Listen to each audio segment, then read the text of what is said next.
Muy bien, vamos entonces a empezar el día de hoy nuestra clase de catarata.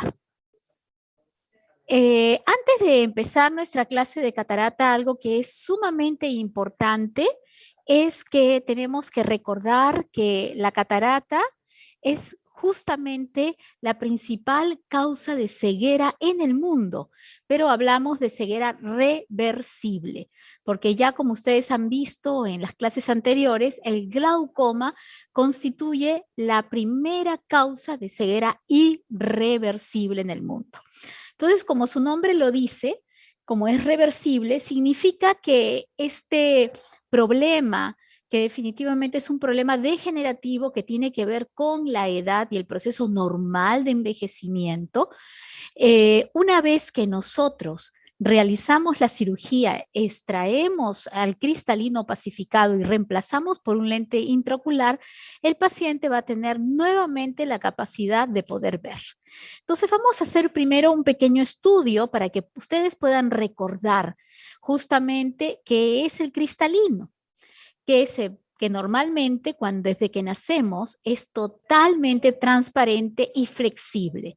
Esta flexibilidad que ya hemos hablado justamente cuando hablamos en las clases de refracción, esta flexibilidad es la que nos explica justamente el gran poder de acomodación.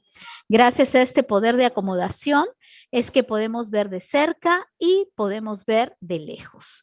Entonces tenemos nosotros que el cristalino es considerado un disco biconvexo transparente y flexible, situado justamente detrás de la pupila y que va a permitir el enfoque de los rayos de luz en la retina. Vamos a ver nosotros de que este cristalino tiene partes. Una de ellas es la cápsula del cristalino. Tenemos el epitelio subcapsular, las fibras del cristalino. Entonces vemos nosotros justamente en un corte, vemos nosotros al cristalino. Vamos a ver nosotros la cápsula anterior del cristalino, justamente con sus células, la cápsula posterior, y vamos a ver nosotros en un principio un núcleo embrionario, un núcleo fetal, que a medida que va madurando, este núcleo se va a ir opacificando. Igualmente, todas las zonas van a ir opacificándose hasta el poder tener una catarata, que vamos a ir viendo nosotros, que vamos a verla, que de acuerdo al lugar donde la opacidad se concentre, va a recibir su nombre. Vamos a ver entonces nosotros, esto es un poquito para recordar justamente cómo se forma el cristalino. Y vamos a ver nosotros justamente la primera vesícula del cristalino, vemos la participación justamente del ectodermo superficial, vamos a ver nosotros cómo se va a formar la primera plácoda del cristalino, la invaginación, la vesícula del cristalino, hasta que se van formando después las fibras transparentes del cristalino y da lugar después al final al núcleo del cristalino. Tenemos que el cristalino definitivamente está formado por fibras y por suturas. Todas estas fibras pasan de la cara anterior a la posterior bordeando el ecuador, partiendo de un punto diferente de la cara anterior. Por eso es que ustedes van a ver una y van a ver también igualmente en la parte posterior una Y invertida. Y esto es importante al momento de la cirugía.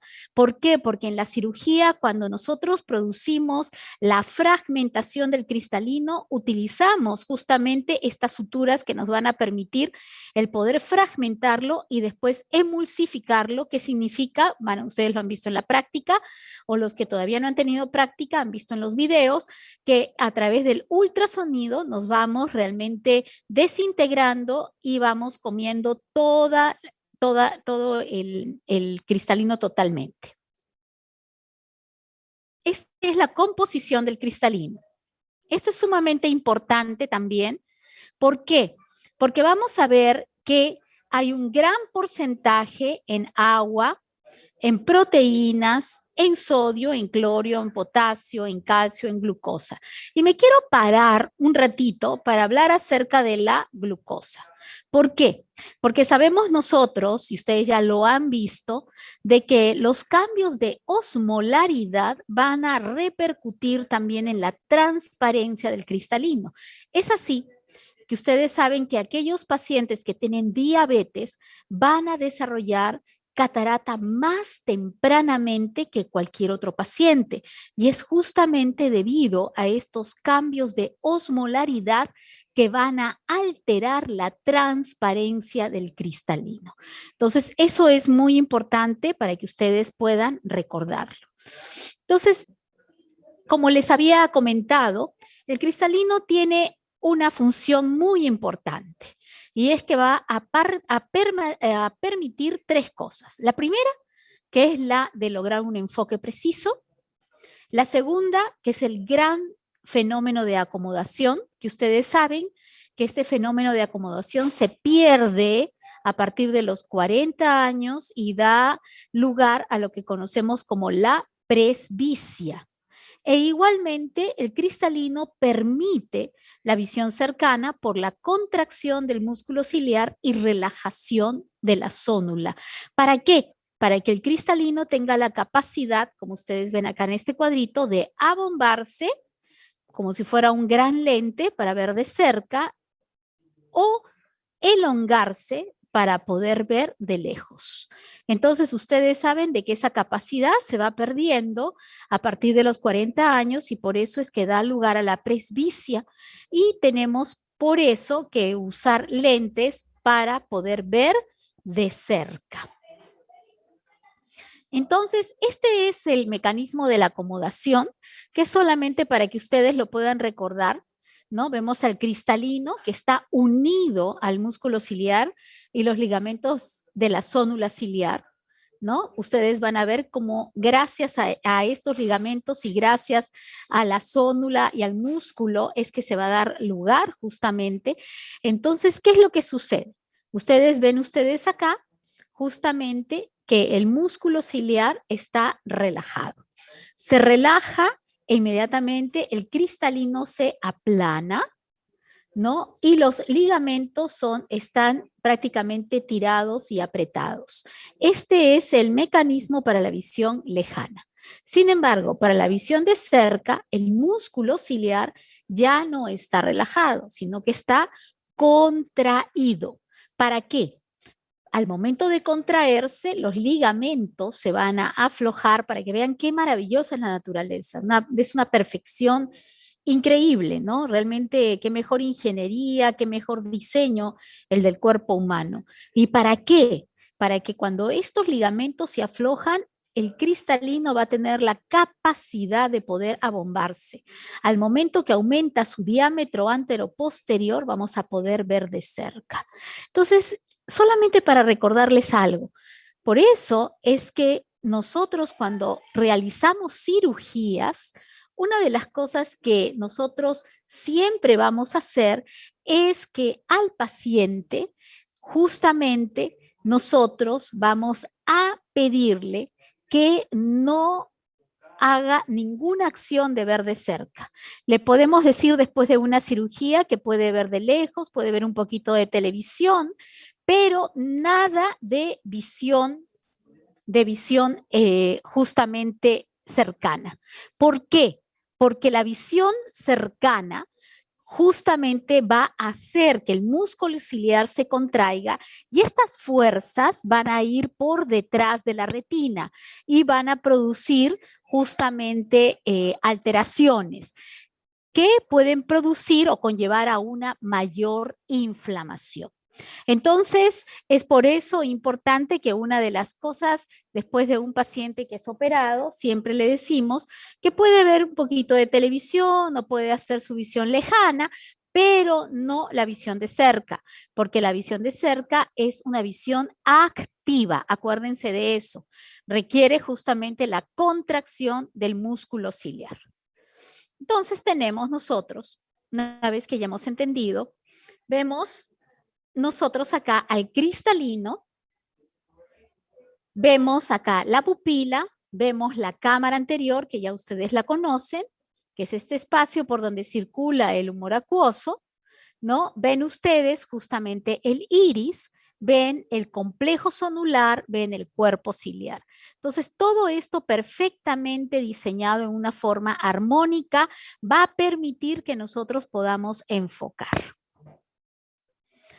Este es un diagrama del cristalino de una persona de 60 años sin catarata, donde vamos a ver todavía el núcleo embrionario, el núcleo fetal, el juvenil, el adulto, la corteza, el epitelio y la cápsula. Entonces, todas estas zonas justamente vemos nosotros que se pueden ir opacificando y de acuerdo al lugar donde se opacifiquen, la catarata va a recibir justamente su nombre, que puede ser una catarata nuclear, que puede ser una catarata cortical, que puede ser una catarata subcapsular por el lugar donde se ubique. Entonces, cuando nosotros hacemos un examen clínico del cristalino en una lámpara de hendidura, que es el examen biomicroscópico, ustedes van a poder ver de esta manera al cristalino y poder identificar igualmente cada una de sus partes.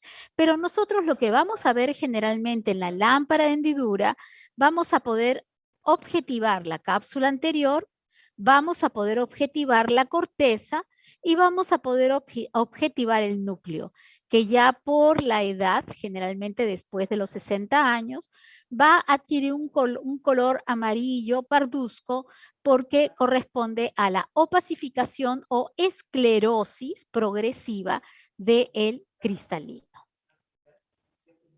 Entonces, esto es para ir recordando justamente la parte del núcleo.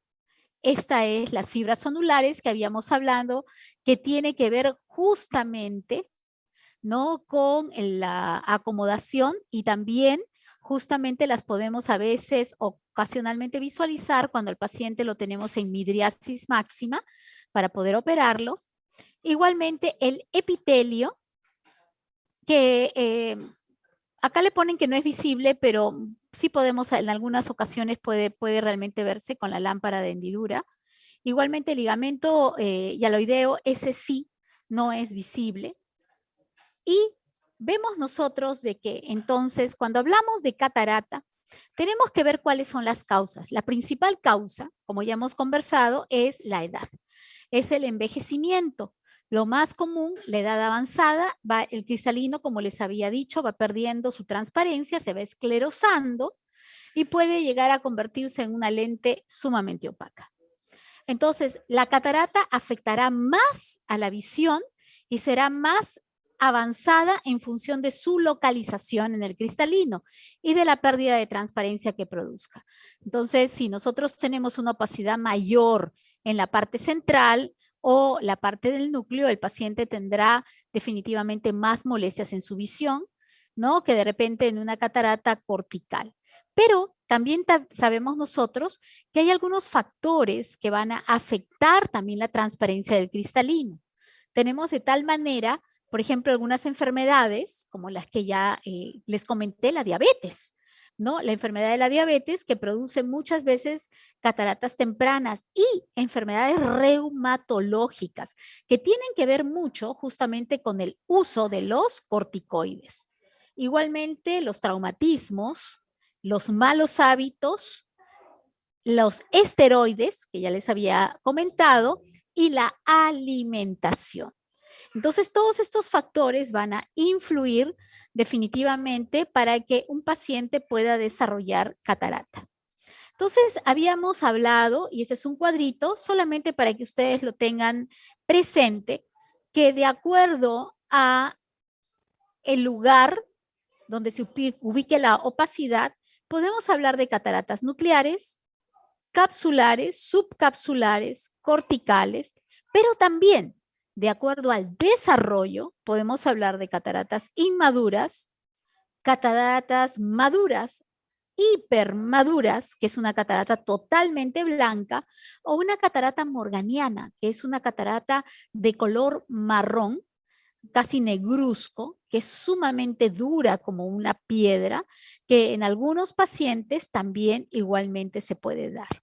Entonces, pero también igualmente, de acuerdo a su etiología, puede ser, como hemos hablado, también la más frecuente senil, la traumática, la tóxica, las metabólicas, las secundarias, y ahora vamos a estudiarlas, y las asociadas a algunos síndromes, ¿no? Que tienen que ver justamente con el nacimiento. Entonces, también, de acuerdo a la edad de aparición, podemos ver que puede ser congénita, puede ser infantil, juvenil, presenil o senil, siendo, y nuevamente vuelvo a repetir, la senil justamente la más frecuente.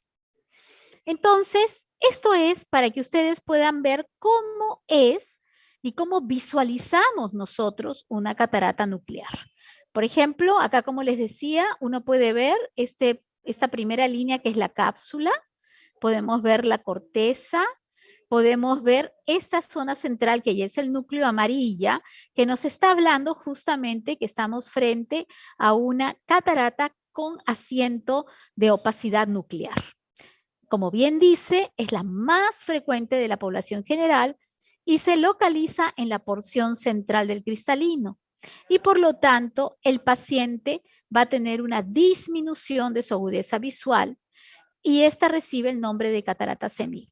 En cambio, la catarata cortical, como su nombre lo dice, lo que va a afectar es la corteza, que es la parte más externa.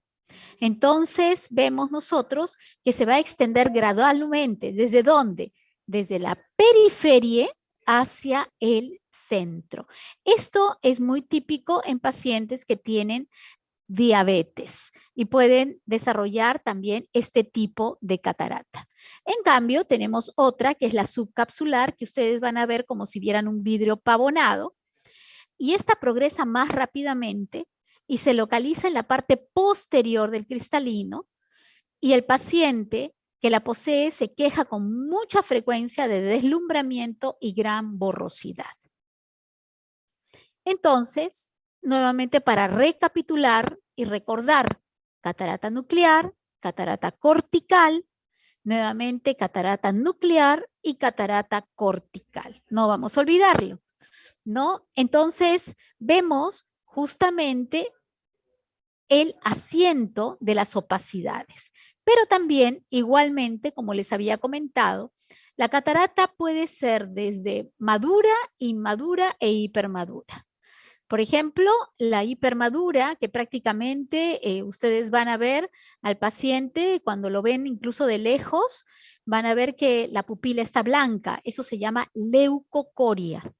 Entonces ustedes ven y ven al paciente, pueden ustedes hacer el diagnóstico sin ser oftalmólogos, rápidamente lo miran, dicen, ese paciente tiene catarata, ¿no? En cambio, hay otros pacientes que tienen cataratas inmaduras. Esos no lo pueden ustedes distinguir a vista, ¿no? A simple vista, sino a través de una lámpara de hendidura, porque van a ver zonas que están totalmente opacificadas, pero otras zonas donde están transparentes.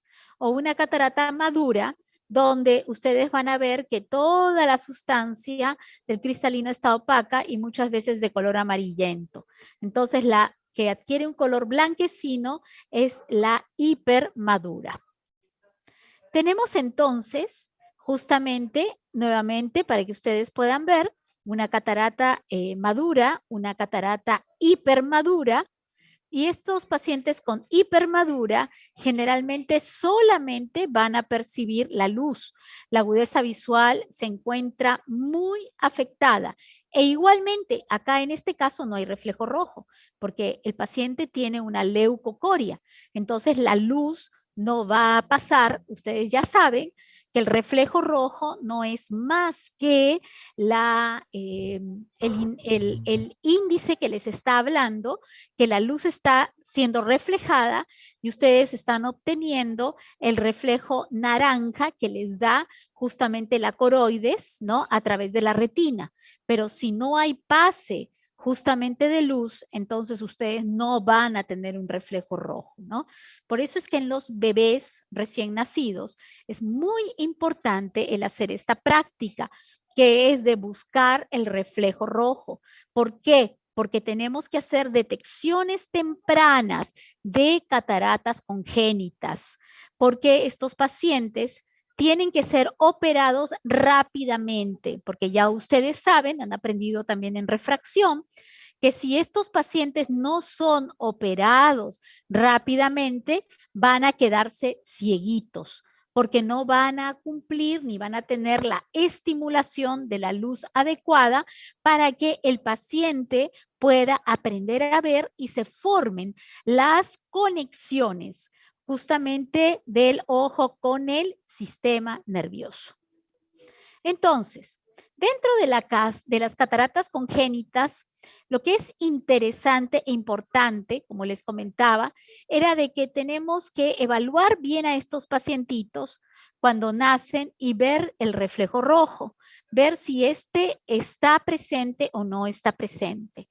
Si no estuviera presente y hubiera una leucocoria, tenemos que evaluarlo, porque muchas pueden estar prácticamente asociadas a algunas enfermedades sistémicas. Por ejemplo, dentro de las metabólicas, la galactosemia, ¿no? Igualmente el síndrome óculo-cerebro-renal de Lowe, infecciones también prenatales, mamás que a veces no han tenido un buen control y que de repente han tenido una toxoplasmosis, han tenido una rubiola. Entonces, es muy importante que podamos evaluar, como les decía, este reflejo rojo. Y también, ¿no? Algunas de estas cataratas pueden estar asociadas a síndrome de Down, el síndrome de Patot, el síndrome de Edwards, síndromes esqueléticos también, el síndrome de Hallerman, el síndrome de Nance-Horan. Entonces, ven ustedes la importancia desde que el niño nace, el poder realizarle este reflejo rojo que nos está hablando de que el cristalino está totalmente transparente y que no hay ninguna opacidad y que debe ser realizado prácticamente como protocolo dentro del nacimiento. Entonces,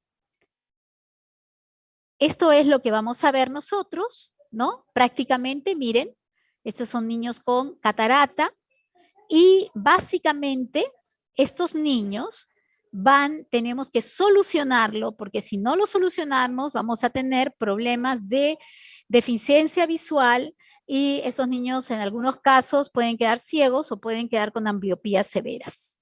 Entonces, recordando nuevamente lo que habíamos hablado, ¿no? Prácticamente las metabólicas, las asociadas justamente a síndromes, ¿no? Importantes que tenemos que tenerlas siempre presentes. Dentro de la senil, que ya es la más frecuente que habíamos conversado, entonces vamos a ver nosotros la disminución progresiva de la agudeza visual y esto es lo que va a presentar el paciente. Ya les había comentado y creo que seguramente en cada uno de sus grupos, cuando ustedes tienen un abuelito, el abuelito generalmente ustedes pueden hasta comentar y decir, ay, mi abuelito no necesita lentes, se lee el periódico perfecto, de un momento a otro él está viendo perfecto de cerca. Eso significa que el abuelito ya está con una catarata bastante avanzada. ¿Por qué? Porque el cristalino ha aumentado en su diámetro antero-posterior, producto de la catarata, y se ha producido, lo que ven ustedes acá, una miopización gradual. Entonces, va a haber una disminución progresiva de la agudeza visual, prácticamente de lejos. El paciente va a tener problemas con los colores, ya no los va a ver tan brillantes como antes, inclusive algunos hasta se deprimen porque ven todo casi gris, ya no ven los colores como antes, pueden llegar a ver halios coloreados también alrededor, pueden tener visión doble, porque justamente se van a formar varias imágenes en diferentes lugares. Igual la miopización que les había conversado y la discriminación deficiente de los matices. Entonces ustedes ven lo complejo que es, ¿no? Un paciente con catarata no solamente es que le va a bajar la visión, le va a bajar prácticamente los contrastes, le va a bajar los colores y además de eso puede tener accidentes porque es un paciente que puede llegar a tener o va a tener visión doble. Entonces, vemos nosotros de que esto es un poquito lo mismo que habíamos hablado, lo voy a pasar rápidamente, ¿no? Y también igualmente que habíamos hablado justamente acerca del asiento. Esto ya es la subcapsular anterior y la subcapsular posterior. Para recordar que también puede ser asiento en la parte anterior y también subcapsular posterior, ¿no? Entonces, y recordar el asiento de los lugares. Esto es solamente para nuevamente algunas imágenes para que puedan recordar cómo se va opacificando y se va llegando a poner blanco, totalmente blanco, ¿no? Y estos pacientes definitivamente van a tener una discapacidad visual severa y van a ser prácticamente incapacitados, van a estar muchas veces recluidos en sus casas, ni van a poder mirar ni leer. Y sin embargo, no saben ustedes cómo les cambia la vida una vez que ustedes operan a estos pacientes. Operan estos pacientes y este paciente recupera nuevamente su autosuficiencia. Este paciente realmente recupera nuevamente la vida porque un paciente de 80, de 90 años sigue teniendo sueños, sigue teniendo esperanza, lo que más desea es poder estar relacionándose con su familia, el poder gozar de sus nietos, de sus bisnietos, ¿no? Yo siempre recuerdo con mucha alegría un pacientito que operé, que tenía 100 años y fue realmente una maravilla porque vinieron toda su familia que la tenía repartida en varios lugares y le hicieron una gran fiesta, la alegría de este paciente de poder volver a ver, porque realmente es maravilloso, es poder volver a ver a toda su familia, ¿no? Entonces, no podemos decir nunca, ¿no? Que a veces me ha llegado algún paciente que tiene 90 años y 94 y me dice, doctora, pero ¿ya para qué? No, jamás. Es decir, mientras que haya vida, hay esperanza y hay sueños y hay cosas siempre por realizar, ¿no?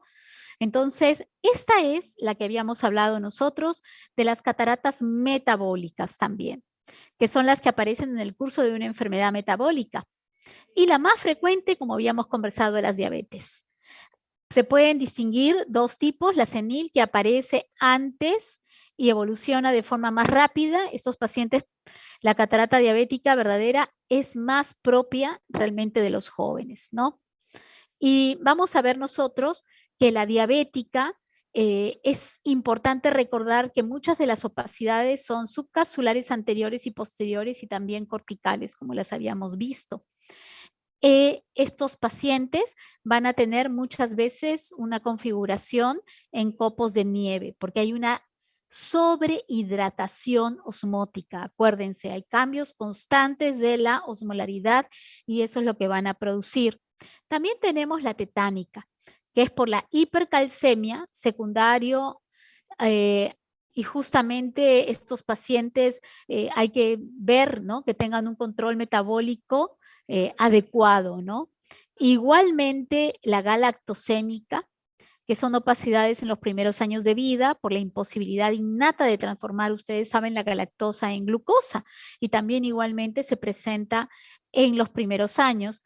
Y tenemos también igualmente las sindermatóticas debido al común origen embriológico ectodérmico superficial, donde ya es un problema genético donde aparecen opacidades subcapsulares anteriores y posteriores.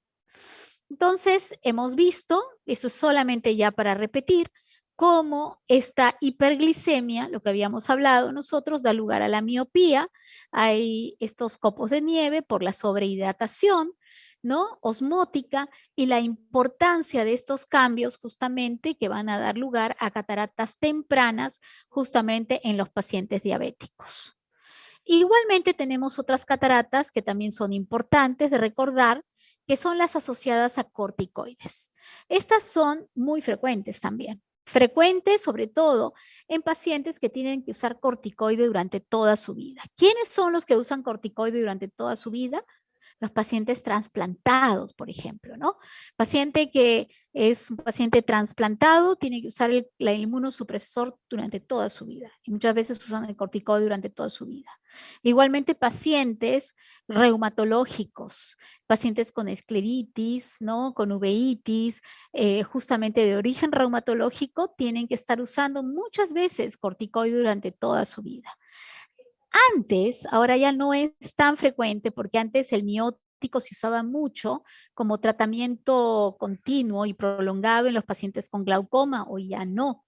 Pero antes se usaba mucho el miótico y también era causante justamente de la catarata por el roce continuo del iris sobre el cristalino, por estar produciendo justamente una miosis, ¿no? Constante. Entonces, pero hoy por hoy ya no es prácticamente tan frecuente porque nosotros usamos el miótico solamente en el momento del paciente con un glaucoma agudo y luego lo resolvemos inmediatamente con el láser, con una iridotomía o con la cirugía.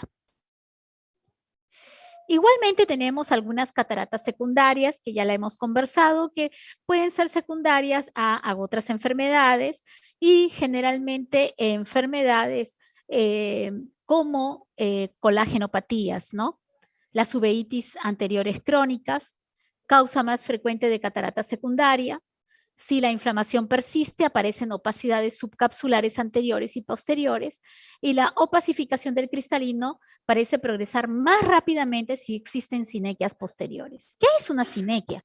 ¿No? Ya ustedes de repente lo han visto, pero una sinequia, como su nombre lo dice, es una adherencia. Entonces la sinequia puede ser posterior o anterior. ¿Posterior cuándo? Acá. Miren la pupila. Ven ustedes que esta pupila está cerrada, acá ustedes ven como que hubiera un material inflamatorio.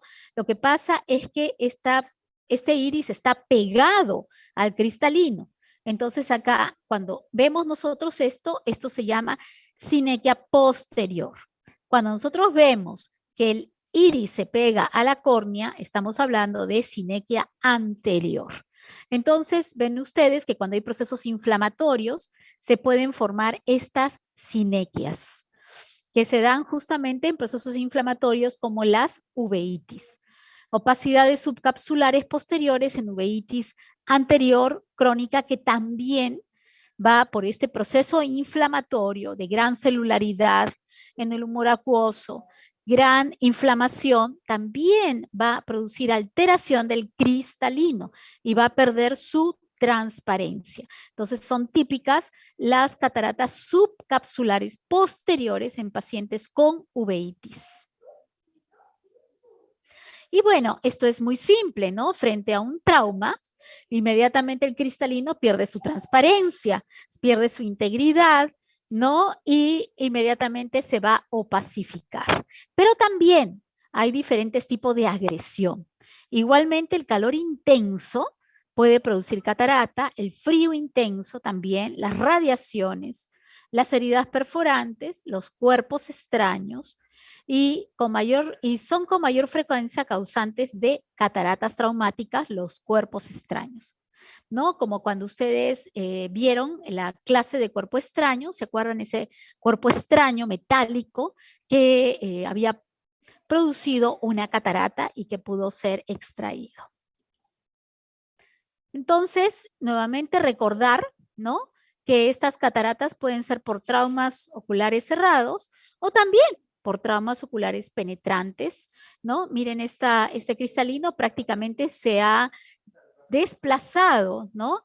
Hacia prácticamente hacia la cámara anterior, ¿no? Ha salido del lugar de la cámara posterior y se ha desplazado, ¿no? Se ha luxado este cristalino a la cámara anterior por el trauma. Entonces, ¿qué es lo que tenemos que hacer cuando estamos frente a un paciente con catarata? Lógico, tenemos que hacer una detallada evaluación oftalmológica. Ya le hemos visto que tenemos que evaluarlo en una lámpara de hendidura para determinar qué tipo de catarata es, en dónde está localizada la opacificación, cuál es la causa de esta catarata, ¿no? Para poder estudiar realmente bien a nuestro paciente.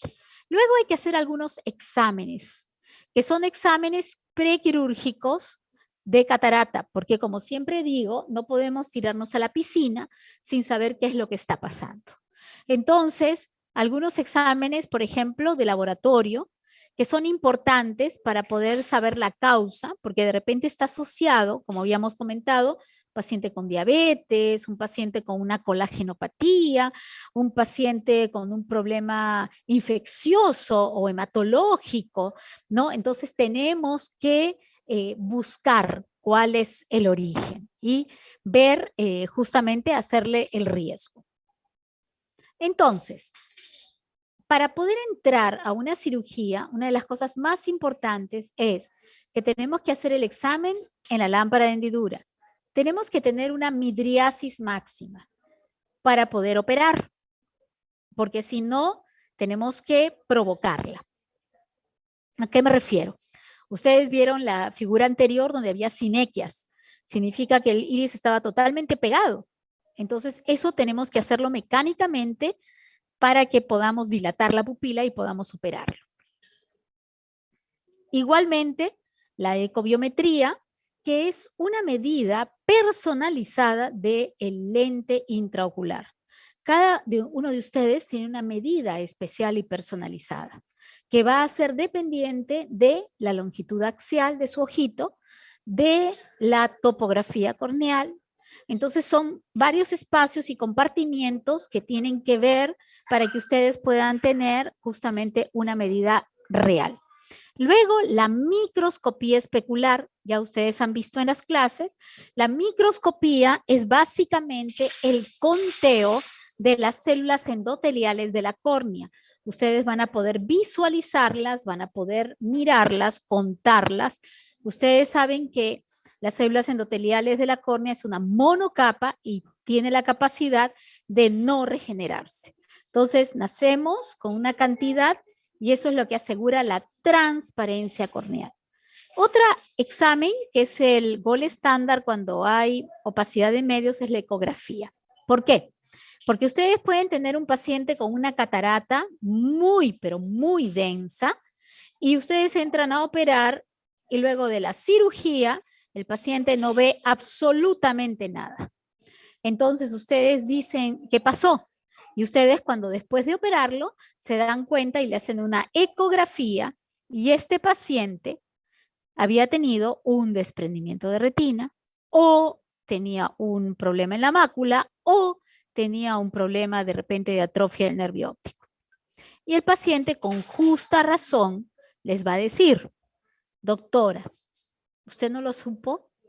¿No pudo haberlo visto antes? Y por supuesto que sí.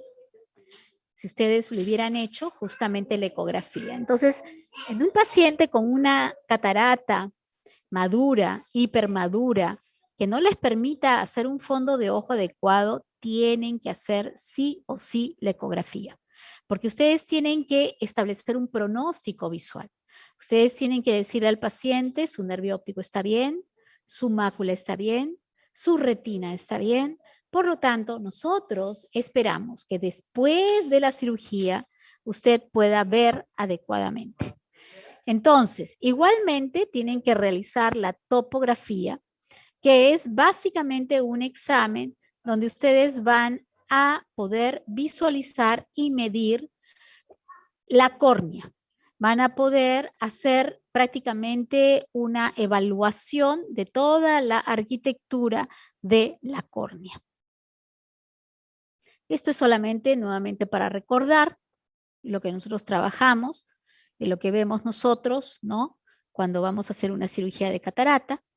Estos son los exámenes. Esta es la microscopía especular que les hablaba, donde ustedes van a ver las células endoteliales. Estas es una monocapa de células hexagonales, pero fíjense, normalmente esta es con la que nosotros nacemos, todas pequeñitas, como si fuera un panal de abejas, pero cuando se van perdiendo, lo que hacen las células cuando van perdiéndose es la del costado ocupa el espacio. Entonces ustedes se dan cuenta que, por ejemplo, acá las ven también, pero son un poquito más grandes.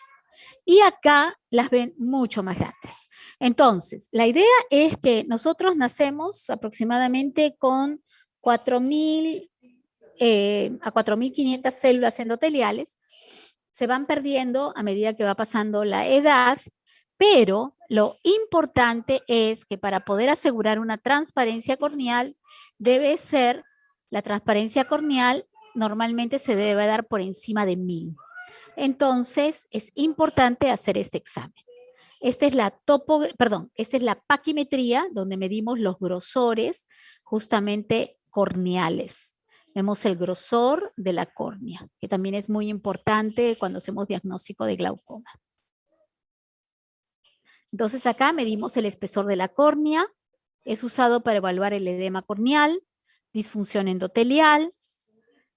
Igualmente es importante que nosotros podamos hacer la disquisición si el paciente que estamos entrando es un paciente que de repente tiene además un glaucoma o tiene una hipertensión ocular.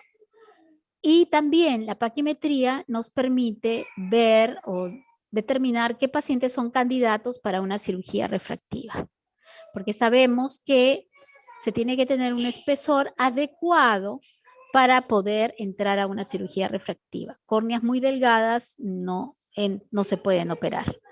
Igualmente el queratocono, que es una alteración de la córnea, donde hay un adelgazamiento de las estructuras y la córnea pierde prácticamente su curvatura y adquiere prácticamente la forma de un cono. Entonces, es lo que habíamos hablado, el deterioro endotelial normal es de 0.6 a 0.7% anual, pero postquirúrgico, miren, puede llegar hasta 29%. Entonces, esto es importante porque ustedes tienen que entrar con un paciente que tenga una buena cantidad de células endoteliales. ¿Cuánto es una buena cantidad? Generalmente por encima de 2.500 células, porque vamos a ir perdiendo. Entonces, recuerden que los recuentos por debajo de 400 a 700 células producen pérdida definitiva de la transparencia corneal. Entonces, ustedes si van a entrar con un paciente con 1000 células y van a perder el 29%, este paciente definitivamente no va a ver, por más cirugía exitosa que ustedes hagan. Entonces, por eso es que es muy importante que ustedes puedan realizar cada uno de estos exámenes para que puedan establecer un pronóstico de visión. Esto es lo que les hablaba acerca de la biometría, que se hace una medida de lente intraocular personalizada para el paciente e igualmente la ecografía. Acá es donde tenemos que tener la certeza que el paciente solamente tiene su catarata, que la retina está pegada, que no hay problemas en el nervio óptico, que no hay problemas en la mácula, que no hay problemas en el vitrio, para que podamos trabajar con tranquilidad en nuestra cirugía. Esta es la topografía, que son los mapas que nosotros vamos a realizar de las diferentes curvaturas en los diferentes ejes de la córnea. Para generalmente en estos pacientes, por ejemplo, a veces muchos de ellos tienen astigmatismos muy altos o son pacientes con queratoconos. Y ya prácticamente para terminar, ustedes ven el tipo de lentes intraoculares que nosotros usamos.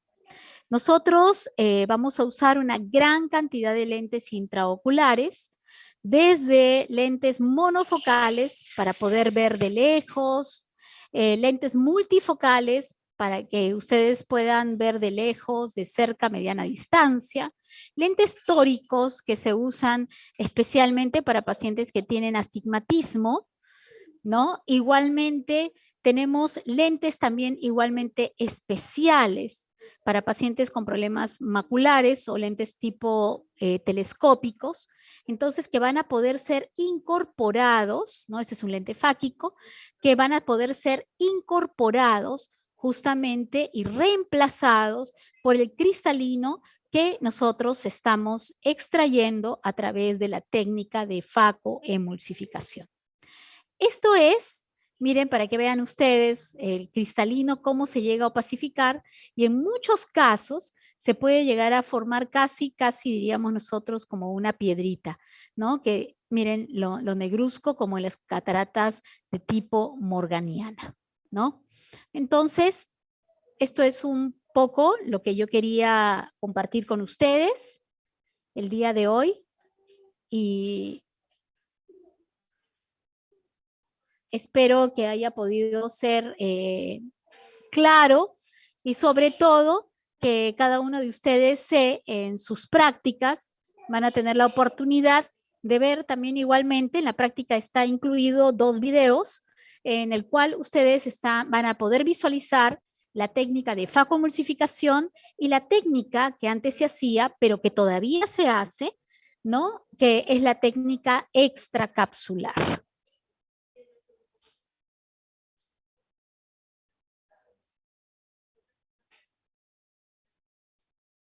Muy bien, chicos. No sé si hubiera alguna pregunta.